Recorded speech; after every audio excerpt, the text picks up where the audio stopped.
Tissue reaction to injurious agents.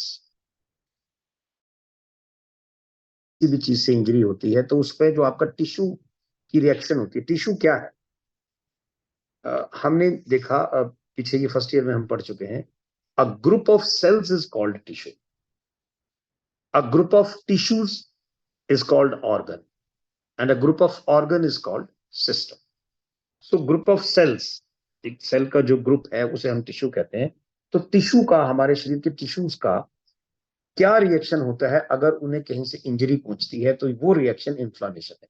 कैसे शरीर दिखाएगा? हाँ, मुझे चोट लगी, सूज जाएगा, वहां से इन्फ्लामेशन हो जाएगी नॉर्मल, अगर वो ब्लीडिंग वाला है। अब इन्फेक्शन क्या है? Infection is defined as entry and growth of disease in शरीर में घुसना और ग्रो होना, वो इन्फेक्शन है एक ऑर्गेनिज्म का। कोई भी ऑर्गेनिज्म से आप, जिसको आप कई बार बैक्टीरिया जैसे कहते हैं हम, कोई बैक्टीरिया का शरीर में घुसना और फिर वहां ग्रो कर, घुस के निकल गया तो कोई बात नहीं, ग्रो करेगा तो इन्फेक्शन हो जाए। So this is the basic difference. Inflammation is the tissue reaction to injurious agent, and infection is the entry and growth of disease by organisms. अब second क्या है? Inflammation is in fact reaction to infection, and infection is one of the commonest causes of inflammatory reaction. Means infection होने से reaction में inflammation होता है। So inflammation उसका reaction है और infection उसका cause भी, one of the cause is infection, क्योंकि कोई और भी चोट लगने से भी हो सकता है inflammation। तो so inflammation का one of the causes is infection, और infection का one of the reasons या reaction is inflammation। Now एक बेसिक चीज हम सब एग्री भी करेंगे, inflammation cannot be transmitted from organism to organism। आप अपनी सोजिश किसी को दे नहीं सकते, but infection can be easily transmitted from organism. Infection तो होती ही है, किसी को प्रॉब्लम है ऐसी तो उसके खांसने से वो इन्फेक्शन से दूसरे को हो गई, जुकाम है तो हो गया। तो इन्फेक्शन हम एक ऑर्गेनिज्म दूसरे ऑर्गेनिज्म को दे सकता है, बट इन्फ्लेमेशन नहीं दे सकता डायरेक्ट।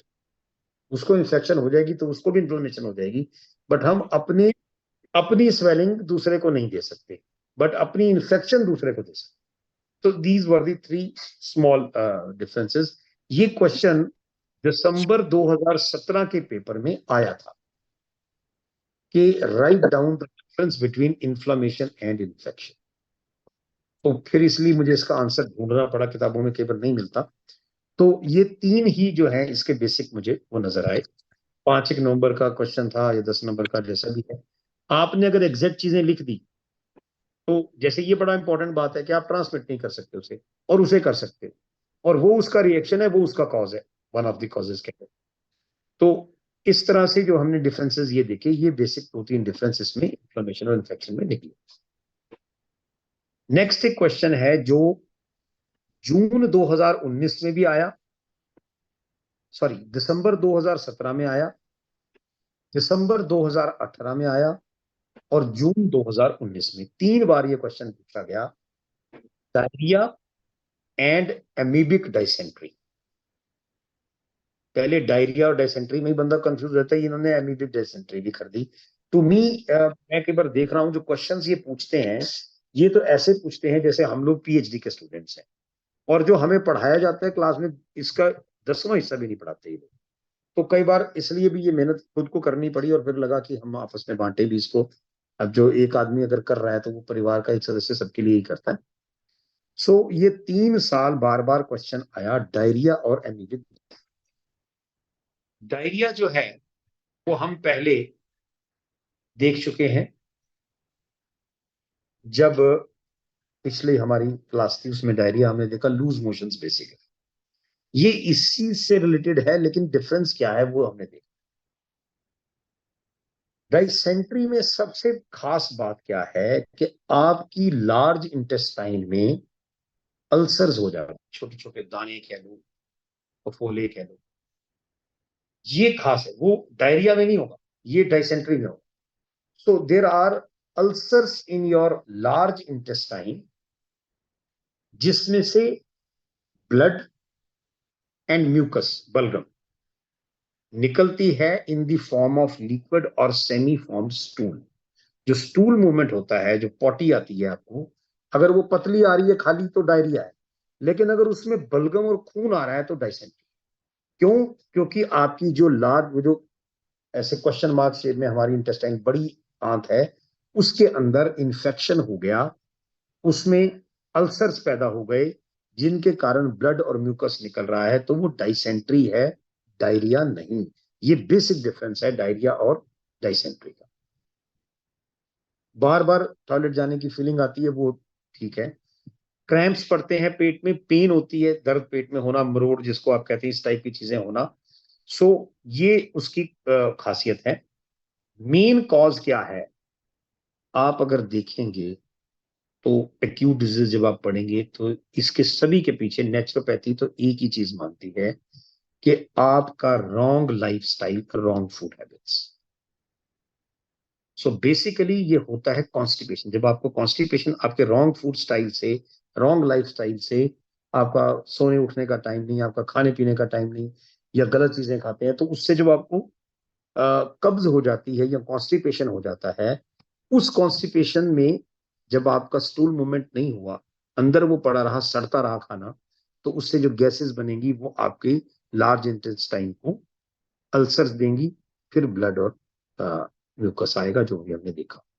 सो हाँ, कंटेमिनेटेड वाटर, कई बार आप दूषित जल का प्रयोग करते हैं तो उसमें भी बैक्टीरियाज होंगे या जो भी नुकसान करने वाली चीजें होंगी, वो फिर अंदर जाकर अल्सर्स पैदा करेंगे और फिर वो ब्लड और वो चीज आएंगी। तो इस तरह से these are the reasons of what you can say dysentery. Now अब क्वेश्चन हमारा वहां उन्होंने ये नहीं पूछा, क्वेश्चन पूछा था अमीबिक डाइसेंट्री। इसका क्या सबल सा डिफरेंस है, हम वो देखें। पैथोलॉजिकली डाइसेंट्री की कंडीशन के अंदर दो तरह के ऑर्गेनिजम्स हैं, दो तरह के बैक्टीरिया कह लीजिए, जो इसे करते हैं। पहला है प्रोटोजोआ और दूसरा है बेसिलाई। अब जो प्रोटोजोआ के कारण डाइसेंट्री होती है, बड़ा सबल सा, लेकिन मैं ये कहता हूं कि ना पूछने वाला क्वेश्चन था, बट ये बार बार आया तो मुझे लगा डिस्कस करेंगे हम। प्रोटोजोआ नाम के ऑर्गेनिज्म से जो आपको डाइसेंट्री कॉज होती है उसे कहा जाता है amoebic dysentery. AMOEBIC, amoebic dysentery. और जो बेसिलाई के कारण होता है उसे बेसिलियरी डाइसेंट्री कहते हैं। क्योंकि मैंने ये दो इसलिए पूछे कि ये 3 बार अगर ये पूछ चुके हैं कि आप डायरिया और एमीबिक डाइसेंट्री में अंतर बताएं, तो अब की बार ये भी पूछ सकते हैं कि डायरिया और बेसिलियरी डाइसेंट्री में अंतर बताएं। तो फिर हम ये बताएंगे कि दो तरह के ऑर्गेनिज्म है जो डाइसेंट्री कॉज करते हैं, प्रोटोजोआ और बेसिलाई। प्रोटोजोआ के कारण अगर होती है तो वो आपकी एमीबिक है, और अगर बेसिलाई के कारण होती है तो बेसिलरी डिसेंट्री। अब और फर्क साथ साथ क्या, इन दोनों में भी पूछा जा सकता है, तो ये भी साथ साथ चलते चलते डिस्कस कर लिया मैंने। जब आपको एमीबिक डाइसेंट्री का अटैक होता है तो ध्यान रखें वो हमेशा माइल्ड हो, इंटेंस नहीं हो। जो बेसिलरी का होगा, बेसिलाई के कारण होगा, वो इंटेंस हो। बेसिक डिफरेंस उन दोनों में, इन दोनों में भी अगर पूछना है तो। पर एक खास बात क्या है, जो एमीबिक डाइसेंट्री है वो तो आपकी जान के साथ चिपक जाती है जों की तरह, इजीली वो नहीं जाती, वो शरीर को चिमड़ चमड़ जाती है, जिसे आप कई बार बोलते हो, फॉरगिव मी फॉर माय चमड़ वाली वर्ड, बट वो अब इसको समझने के लिए ऐसे ही मुझे लगता है करना चाहिए। जबकि जो आपकी बेसिलरी डाइसेंट्री है, बेसिलाई के कारण जो होती है, वो बड़ी क्विकली रिस्पॉन्ड करती है ट्रीटमेंट। आपने ट्रीटमेंट लिया तो वो ठीक हो गई, लेकिन इंटेंस थी। और ये स्लो है, माइल्ड है, लेकिन जान नहीं छोड़, मुश्किल से जाती। सो इसलिए बड़ा केयरफुल रहना पड़ता है जब आपको एमीबिक डाइसेंट्री हो। तो this was the difference between diarrhoea and dysentery, between diarrhoea and amoebic dysentery and between amoebic and Basilic dysentery. तो डायसेंट्री के कंसेप्ट को हमने इससे ज्यादा करने की मुझे नहीं लगता जरूरत है, हमने सारा कुछ ही कर लिया। ट्रीटमेंट रह गई। ट्रीटमेंट क्या है? हम सब जानते हैं डायसेंट्री में जब लूज मोशंस है, खून आ रहा है, बलगम आ रही है, उसमें पेट में दर्द हो रहा है, तो वैसे ही नहीं बंदा कुछ खाता और खाना भी नहीं। सॉलिड कुछ नहीं खाना, लिक्विड लेना है। लिक्विड में भी आपने पानी या नींबू पानी, ये ही इसका फास्ट समझ लो। उपवास करना है आपने वाटर का और लेमन वाटर का। कब तक? जब तक कि ये डिजीज क्योर नहीं हो जाती। हाँ, इन बिटवीन एक लिक्विड और ले सकते हैं, वो है छाछ, बटर मिल्क। बस आपका उपवास पानी का, नींबू पानी का और बीच में कभी कभी छाछ का, यही उपवास आपको रखना पड़ेगा। इसके अलावा एक रामबाण है हमारी सारी बीमारियों में, नेचुरोपैथी में आता है, एनीमा। तो ल्यूक वार्म वाटर का एनीमा आपने देना है, जिस which is followed by hot and cold fermentation, ठंडे गर्म का सेक पेट पे ऑफकोर्स, ल्यूक वार्म एनीमा के बाद। और साथ में आप वेट पैक या मड पैक अपने पेट पर लेते हैं, तो वो बड़ा ही सक्सेसफुल ट्रीटमेंट रहता है। एक और चीज हम इसमें करते हैं ज्यादातर, ये क्योंकि वाटर बॉर्न सी तरह की डिजीज है, तो इसका हमारा हाइड्रोथेरेपी ज्यादा लग रही है। हिप बाथ और हॉट फुट बाथ, ये दोनों बड़े कारगर हैं। साथ में आप पूरी बॉडी को गीले तौलिए से स्पॉन्ज करें समय समय। तो ये तीन, लिक्विड का फास्ट जिसमें लिक्विड में पानी, नींबू पानी और छाछ, ल्यूक वार्म वाटर का एनीमा, गरम ठंडा सेक, और मड पैक या वेट पैक वो आपने अपने उस पर लगाना है। Hip bath, hot foot bath और स्पॉन्जिंग, तो ये आपका ट्रीटमेंट है डायसेंट्री। अगला हमारा क्वेश्चन है, ये भी काफी इंपॉर्टेंट है, बिकॉज IIT 12 वैसे दिसंबर 2016 के एग्जाम में ही पूछा गया था। बट ये इसलिए भी जरूरी है क्योंकि आमतौर पर हम अपने आसपास देखते हैं, लोगों को हो जाता है चिकनगुनिया। चिकनगुनिया के causes, symptoms, prevention and treatment, ये क्वेश्चन आया था। हम सब जानते हैं चिकनगुनिया एक वायरल डिजीज है। ये फैलती कैसे है? ये फैलती है एक इन्फेक्टेड मच्छर के काटने से। जब एक मच्छर एक व्यक्ति को काटता है जिसे चिकनगुनिया है, और फिर वो जाके दूसरे व्यक्ति को काटता है, तो दूसरे व्यक्ति को भी चिकनगुनिया होता है।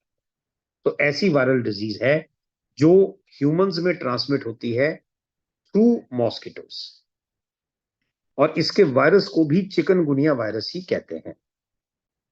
इसमें क्या होता है, आपको अचानक से बुखार आ जाएगा और जोड़ों में बड़ी दर्द रहती है।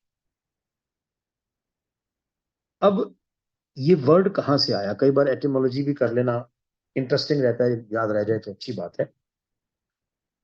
सबसे पहले साउथ तंजानिया में 1952 में पहली बार जो आउटब्रेक हुआ था महामारी का, उसे डिस्क्राइब किया गया था चिकनगुनिया, बिकॉज उसमें अचानक फीवर होता था और जोड़ों में बड़ी दर्द रहती थी। तो उसे चिकनगुनिया का नाम 1952 में सदर्न तंजानिया में होने वाले आउटब्रेक को पहली बार चिकनगुनिया का नाम दिया गया। अब चिकनगुनिया क्या, वाई चिकनगुनिया, और कोई मडम गुनिया, फलाना गुनिया क्यों नहीं? क्योंकि वहां की जो लैंग्वेज है, कीमा कोंडे लैंग्वेज, KIMAKONDE, कीमा कोंडे लैंग्वेज में चिकनगुनिया का मतलब होता है किसी का, आ, आप ये कह लीजिए कि जैसे एक मूवी आई थी, bended like Beckham. So a thing which bends you up, जो झुका देती है आपको, उस चीज को कीमा कोंडे लैंग्वेज में चिकनगुनिया बोलते हैं। तो कुछ तो लोगों को समझ नहीं आया ये कैसा आउटब्रेक हो गया। लोग झुकाना क्या मतलब, आपका शरीर तो आप तोड़ मोड़ते हैं अपने शरीर को, जब जोड़ों में दर्द होता है तो चलेंगे भी टेढ़े मेढ़े से होकर, और मूव भी ऐसे ही करेंगे। तो ऐसी मूवमेंट को चिकनगुनिया कहते हैं, जिसने आपको बेंड कर दिया। Something which bends you up is called chikungunya in Kimakonde language in southern Tanzania.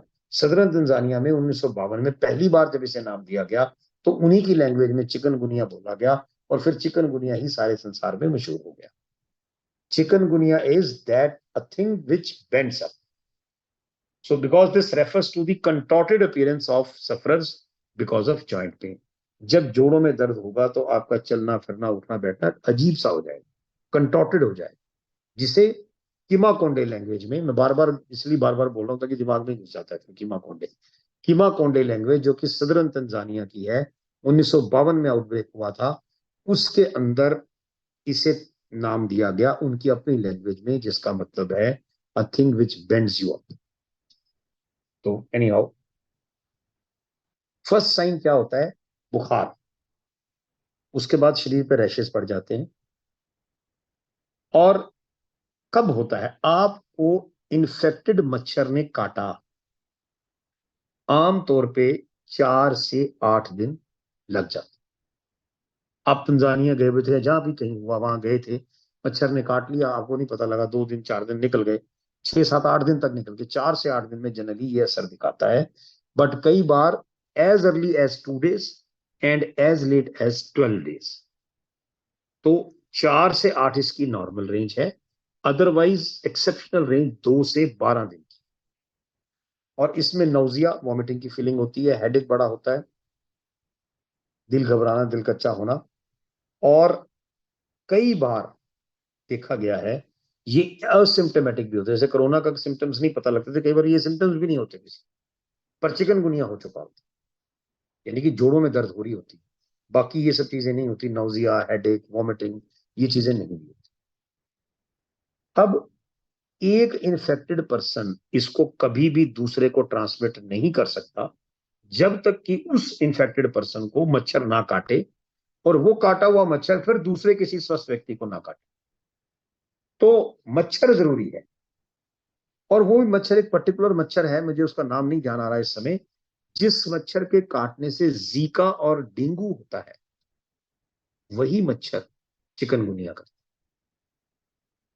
So Zika virus वाला, डेंगू वाला और चिकनगुनिया वाला, इसको कैरी करने वाला, इसका डाकिया एक ही तरह का मच्छर, जो कि जीका और डेंगू को करता है, वही चिकनगुनिया.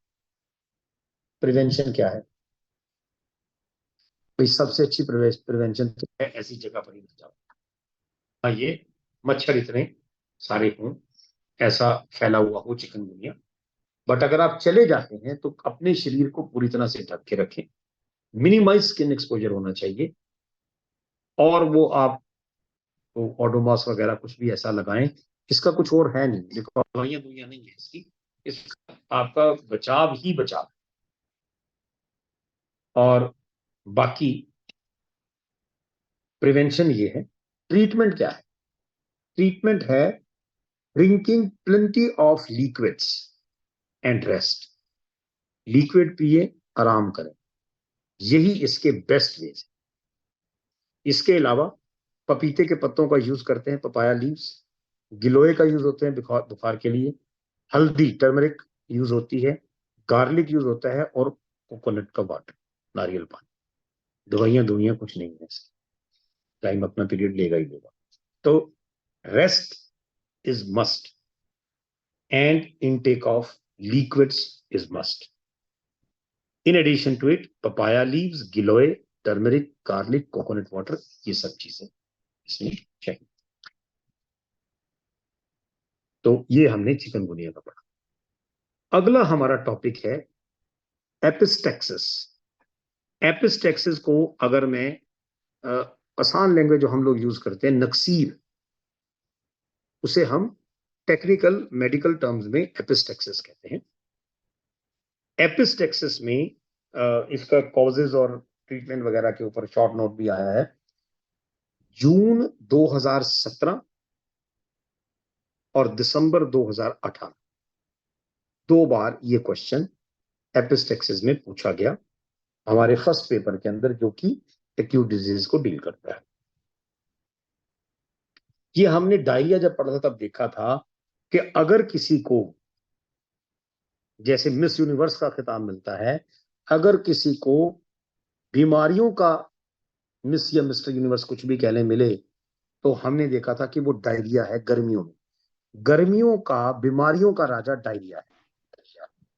उसके बाद जो दूसरी दो, मैं कई बार क्वेश्चन आपको बताता हूँ, कई बार क्वेश्चन बड़ा घुमाकर पूछते हैं। एक बार ये क्वेश्चन इन्होंने ऐसे पूछा है, explain the cause, symptoms and naturopathic treatment of any one of the diseases occurring in summers. गर्मियों में होने वाली किसी, तो डायरिया लिख सकते हैं, एपिस्टेक्सिस लिख सकते हैं, वॉमिटिंग लिख सकते हैं। ये दो तीन तरह की बीमारियां जो गर्मियों के, वो सवाल ऐसे पूछ रहे थे, गर्मियों में होने वाली कोई बीमारी बताएं, उसका कारण और ये, वो नाम नहीं बताएंगे, तो तब आप उसमें ले लें, डायरिया ले लें, वॉमिटिंग ले लें, ये जनरली गर्मियों में हो जाती है। सबसे इंपॉर्टेंट जो है, जिसे हम टाइटल दे सकते हैं, most common disease of summers in India, that is diarrhoea, thereafter epistaxis and vomiting. Now epistaxis, मैं बार बार नक्सीर नहीं बोल रहा क्योंकि हमें ये नाम याद हो जाएगा ऐसे। Epistaxis is a common feature both in adults as well as in children in India. इसमें थोड़े समय के लिए ब्लीडिंग होती है नाक से, हमें पता ही है, पर बार बार, आज हो गई, दोपहर शाम को फिर हो गई, या कल अगले दिन हो गई, 2 दिन छोड़ के फिर हो गई, बार बार ब्लीडिंग होना नाक से, इसे हम एपिस्टेक्सिस कहते हैं। इसकी साइट कहाँ है, जगह कहाँ है? हमारे दिमाग में एक एरिया होता है जहां पर maximum supply of blood vessels होती है, उसे कहते हैं लिटिल वेन। वो जो लिटिल एरिया है, इंटीरियर पार्ट में है नोज के, नेसल सेप्टम, सेप्टम में, वो एरिया है जहां मैक्सिमम सप्लाई है, और उस एरिया में ये होता है, क्योंकि ब्लड तभी निकलेगा जब मैक्सिमम सप्लाई ऑफ ब्लड होगी, तो इसलिए मैक्सिमम सप्लाई ऑफ ब्लड वाला एरिया, जिसे लिटल्स एरिया बोलते हैं आपके अंदर, वो इसका जनरेशन पॉइंट है। कॉज क्या है? कॉज है हीट स्ट्रोक, बहुत गर्मी जब आपको लगती है, warm and dry atmosphere, stress, ज्यादा स्ट्रेस लेने वालों को, एंगर, ज्यादा बात बात पे भड़क जाने वाले, गुस्सा करने वालों को, ज्यादा एक्सेस में अल्कोहल पीने वालों को, बहुत ज्यादा स्पाइसी फूड खाने वालों को, या कई बार चेंज ऑफ वेदर से भी ये हो जाता है। इसके कॉजेस को जनरली दो भागों में बांटते हैं, लोकल कॉजेस और systemic systemic causes. Local causes क्या है? Most common local causes are trauma, like nose pricking, नाक में कुछ खूब गया, नक्सीर आ गई, inflammatory reactions like sinusitis and intranasal tumours, नाक में फोड़ा हो गया, ट्यूमर हो गया, तो भी नेचुरली निकलेगा खून, तो ये तो लोकल कॉजेस है। सिस्टेमिक कॉजेस हैं हाई बीपी, इतना बीपी बढ़ जाता है कि नाक से खून आने लग जाता है, या बड़ी high deficiency of vitamin C हो जाता है, बड़ा हाई फीवर हो जाए, या कैंसर हो, तब भी एपिस्टेक्सिस हो जाते हैं। ट्रीटमेंट क्या है? पेशेंट को सीधा बिठाएं, इसमें कॉल्स आ रही है, सॉरी, मुझे तो रुकना पड़ जाता है, मैं काट रहा हूं। पेशेंट को सीधा बिठाएं, थोड़ा सा आगे को लीन कर दे, मीन्स सीधा और यूं, इस तरह के पोजीशन में बैठना है, किसी भी हालत में लेटना नहीं, या सिर को पीछे नहीं लगाना, क्योंकि वो ब्लीडिंग सारी इंटरनल अंदर चली जाएगी। और एक पीली मिट्टी होती है, पीली मिट्टी का, मड का ढेर, गीला, गीली पीली मिट्टी, वो सुंघाने से जो है इसमें, इसकी जो हेमरेज हुई है उसमें बचाव होता है। नॉर्मल ठंडा पानी जो नलके से आता है, उसके नीचे सिर रखने से, सिर के ऊपर पानी डालने से भी फर्क पड़ता है, या आइस पैक सिर पे रखने से, कोल्ड वेट बैंडेज रखने से, इनसे भी ब्लीडिंग आपकी स्टॉप हो जाती है। आमतौर पे उस व्यक्ति के आगे के फ्रंट के बटन खोल देने चाहिए, और उसे कहना चाहिए भी नाक से सांस मत लो, नाक में तो इंजरी हुई हुई है, मुंह से सांस, चेस्ट के बटन आसपास के खोल दें, और मुंह से सांस लेने के लिए उसे बोले, ये रिलीफ देता है। और जो आपकी नर्व है between thumb and index finger, ये इसे प्रेस करने से भी ब्लीडिंग स्टॉप हो जाती है। तो ये 3-4 नेचुरोपैथी के ट्रीटमेंट के तरीके हैं। इसके अलावा अगर आपके, हाँ एक ध्यान रखना है, सर में चोट आई है और उससे ब्लीडिंग हो रही है, तो बिल्कुल भी ये उपाय मत कीजिए। वो गंदा खून है चोट के कारण, उसका निकलना जरूरी है। उसे रोकोगे तो वो कहीं और प्रॉब्लम्स पैदा करेगा। सो अगर आपको नक्सीर या एपिस्टेक्सिस कह लीजिए, नोज ब्लीडिंग जिसे हम कहते हैं, ये अगर सिर पे इंजरी होने से आई है तो हमें वो उस ब्लड को निकलने देना चाहिए, उसे रोकने की कोशिश नहीं करनी चाहिए। वो हेमरेज का गंदा खून है, उसका निकलना जरूरी है। तो ये हमने थोड़ा सा एपिस्टेक्सिस के बारे में पढ़ा। अब आ गया वॉमिटिंग। मैंने बताया था घुमाकर क्वेश्चन पूछते हैं, तो ये 1 2 3 4 5 बार क्वेश्चन आया। जून 2017, जून 2018, जून 2017, दिसंबर 2017, बार बार घुमा घुमा कर ये क्वेश्चन इन्होंने पूछा है। फिर दिसंबर 2018 में भी। तो अब ये क्वेश्चन है अगला हमारा, मेरे ख्याल से आज का लास्ट टॉपिक है। हाँ बिल्कुल, क्योंकि अगला जो टॉपिक मैंने बोला था कि समय मिलेगा तो बीपी करेंगे, लेकिन बीपी का टॉपिक एक तो रेलिवेंट बहुत है, घर घर में है, हमें से भी कईयों को होगा, तो उसे हम अच्छी डिटेल में करेंगे। बिकॉज एक तो कॉमन बड़ा है, आता बहुत है, बीपी और अस्थमा।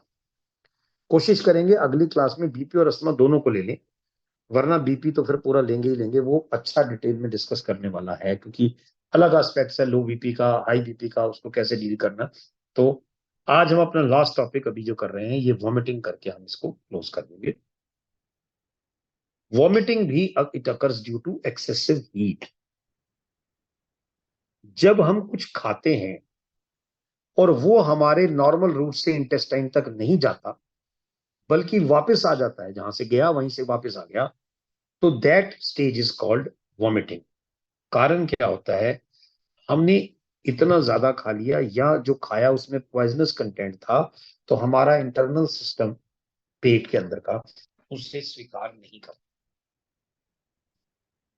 और वो उसे बाहर निकालते इन द फॉर्म ऑफ वॉमिटिंग। तो कॉजेज वही मैंने बताया, ज्यादा खा लिया या खाने में पॉइजनस हुआ तो पेट ने उसको स्वीकार ना करके वापस भेज दिया, जाओ, नो एंट्री। तो ट्रीटमेंट क्या है? नॉर्मली शुरू शुरू के अंदर वॉमिटिंग को स्ट्रेस ना करें। हमने फर्स्ट ईयर में पढ़ा था acute diseases are are friends. तो जो 5 उसमें खास बातें बताई थी, उसके अंदर एक, जैसे वोपिंग कफ था या और फीवर था, सब कुछ था, उसमें एक वॉमिटिंग थी। सो वॉमिटिंग जनरली आपके अंदर के टॉक्सिन्स को, एक्यूमुलेशन ऑफ टॉक्सिन्स को, फॉरेन मैटर को बाहर निकालने के लिए शरीर की ही भेजी हुई अच्छी चीज है। सो अगर कोई और कॉज नहीं है तो इसे आने देना चाहिए, और सिर्फ पानी और लेमन वाटर आपने पीना है, रादर कुंजल करें, पानी पी के बाहर निकालें। उससे क्या होगा, जो अंदर, क्योंकि आपके अंदर के जो टॉक्सिन्स हैं वो बार बार 10-20 उल्टियों में निकले, इससे अच्छा एक ही बार में आपने कुंजल किया और वो सारे टॉक्सिन्स को बाहर निकाल दिए, अपने आप ये शांत हो जाए। तो इसलिए इसको रोकने की कोशिश नहीं करना चाहिए। हाँ, अगर वॉमिटिंग सीवियर है और बार बार फ्रीक्वेंसी इसकी हो रही है, तब आप वेट मड पैक या कोल्ड वेट टॉवल को अपने एब्डोमेन पर रखें। हिप बाथ लेना भी अगर दिन में 2 बार लिया जाए तो वो भी इसे रोक देता है। पेट पर 10 मिनट के लिए स्टीम देना और उसके बाद वेट वेस्ट पैक से पेट के राउंड, वेस्ट के राउंड उसको ढक देना, वो भी इसको बड़ी हेल्प देता है। पूरी रात आप उसको ढक के सो जाएं। एनीमा ल्यूकवार्म वाटर का मिक्स्ड विद लेमन, वो भी बड़ा बेनिफिशियल है। और कई बार ये हमने सब घर में देखा भी होगा, बर्फ का टुकड़ा चूसते हैं तो उससे भी वॉमिटिंग रुक जाती है। और जब वॉमिटिंग आ रही हो तो कहने की बात नहीं, हम खुद, हमारा मन भी नहीं करेगा, खाना कुछ नहीं चाहिए। So vomiting is a common disease of summers, क्योंकि ये क्वेश्चन ऐसे पूछ जाते हैं, one of the common disease of summers बताओ, डायरिया बता दें, एपिस्टेक्सिस बता दें, वॉमिटिंग बता दें। पर वॉमिटिंग में रोकने की जरूरत नहीं है शुरू में, अनटिल अनलेस ये बहुत सीवियर है, बार बार हो रही, तो फिर जो उपाय बताए उनके साथ इसको हम रोक सकते हैं, आइस क्यूब भी चूज कर, या ये बात से, या जैसे जैसे भी जो दिए हमें। तो इस तरह से वॉमिटिंग का ट्रीटमेंट नेचुरोपैथी में किया जा सकता है। अब हमारे पास थोड़ा सा समय भी बच गया है, और लेकिन हाई बीपी वाला टॉपिक सीरियस टॉपिक है। मैं ये बता दूं आपको, ये क्वेश्चन भी ऑलमोस्ट 3-4 बार आ चुका है अलग अलग फॉर्म्स में। तो इसको हम अगली बार में देखेंगे, हाई बीपी को। और हाई बीपी बड़ा टॉपिक है, इसको वैसे भी करना जरूरी है हमें खुद के समझने के लिए, अपने परिवार और अपने फ्रेंड्स के लिए भी, और एग्जामिनेशन पॉइंट ऑफ व्यू से भी। समय साथ लगा तो अस्थमा रिलेटिवली छोटा है पर बड़ा इंपॉर्टेंट चीज है। ये दो क्वेश्चंस एक्यूट डिजीजेस में खास हैं, blood pressure and asthma common भी है, जैसे नक्सीर भी कॉमन है, एपिस्टेक्सिस, सॉरी मैं ये वर्ड यूज करूंगा हम लोगों को। तो अब हम डॉक्टर्स बनने जा रहे हैं, फाइनल ईयर में आ गए, हम तो आपस में जब बात करें तो एपिस्टेक्सिस ही बोले, नक्सीर नक्सूर नहीं कहें, तो इससे वो पक्का हो जाएगा। तो खैर एनी हाउ, ये तो मेरा पर्सनल व्यू था, अब हम जो मर्जी वर्ड यूज करें, नोज ब्लीडिंग, नक्सीर या कुछ भी, बट एपिस्टेक्सिस जो है वो कॉमनली यूज होता है, मैंने जैसे बताया। तो इसके साथ ही हमारा ये तो चैप्टर खत्म हुआ, और जो फर्स्ट और सेकेंड ईयर की कॉमन क्लास में हम नहीं कर पाए, पर यहाँ कर सकते हैं। अगर हमें कोई क्वेश्चन या कोई चीज ऐसा है जो कुछ पूछने वाला है, तो हम इसमें पूछ सकते हैं, या बता भी सकते हैं रादर, कोई चीज मेरे से छूट गई हो। मैं अभी कोई क्वालिफाइड ऐसा डॉक्टर तो नहीं हूँ आपकी तरह ही, अभी फाइनल ईयर कर रहा हूँ, बेसिकली लॉयर हूँ। तो अगर हम कुछ पूछना चाहें या कोई बात करना चाहें तो you are most welcome, otherwise फिर आज की क्लास को क्लोज करेंगे, और नेक्स्ट टाइम हम हाई बीपी खास तौर पर डिस्कस करेंगे, और अस्थमा भी साथ में करेंगे, वरना उसको फिर किसी और के साथ जोड़ देंगे। हाई बीपी को करते हुए अगर समय बीत गया तो अलग बात है। कोशिश मैं करूंगा कि अगली क्लास जो है हमारी वो सेपरेट रखें, बैक टू बैक ना रखें, क्योंकि बैक टू बैक में कई बार हमारी तो खैर चलो बाद में होती है, पहले वाली क्लास को प्रॉब्लम हो जाती है, उस पर हम 10 मिनट बात नहीं कर पाते और सीधा बंद करना पड़ता है। तो आई होप अगर कुछ है तो मुझे बताएं, नहीं तो we should close it. Any questions or any queries regarding these topics? Diarrhea, dysentery, vomiting, epistaxis. Good evening, sir. I don't Good evening. think there's any question left to ask because you आपने details बड़ी अच्छी दी हैं। तो Thank you, ma'am. मैंने मुझे लगा कि मैं बड़े दिनों बाद I joined the class, so I should say hello to everyone. So I'm really very I will try my best कि मैं आगे भी सारी classes लगाती रहूं। जी मैम जी, थैंक यू सो मच। आपकी जो हौसला अफजाई है ना वो बड़ी काम आती है, हाँ, always एनर्जी मिलती है ना। आप जो है ना हमारी क्लास के एंजाइम हो, अभी ये मैंने एंजाइम पढ़ाया था, उसमें पीछे right.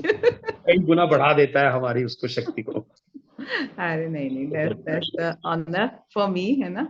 बस थोड़ा सा ये है कि आई विल ट्राई कि अगर हमारी 15th को होती है ऑफलाइन क्लास, तो आई विल डेफिनेटली देयर मिलेंगे हम। अच्छा, उधर मैं इस बार संडे को नहीं हूँ मैम, ओके और अगर कोई आएगा तो मेरे लिए नोट जरूर दे दे, बिकॉज मुझे एक यूनिवर्सिटी है सोनीपत के पास, ओके। वहां पर मेरा कॉमन सिविल कोड पे लेक्चर है, तो मैं 1-2 दिन के लिए वहां जा रहा हूँ। अच्छा, so not on this Sunday, ये 8 वाला कि आगे 14-15 वाला? ये जो अब आ रहा हाँ नहीं, I am talking about next, क्योंकि मैं भी है। एक्चुअली 15 दिन बाद ही आ पाती हूँ। ओहो, अच्छा अच्छा अच्छा, हाँ नेचुरली आप उधर मदर के पास हैं अपने ना। हाँ जी, हाँ जी। तो मिलते जी हैं, बनाते हैं प्रोग्राम। आपका जी। लास्ट मंथ का तो हो गया सरबजीत मैम, इस मंथ का भी बनाइए। हाँ जी बिल्कुल, मैं इनसे बात करके, हम ये बात भी आपने ठीक कही कि वो भी गेट टुगेदर भी रहे साथ साथ, हाँ जी, तो हाँ इस जी। भी करते हैं डेफिनेटली। ठीक है sir, thank you okay so ma'am, thank you much, so take much. Good care, okay take ji, good thanks to all. Okay bye.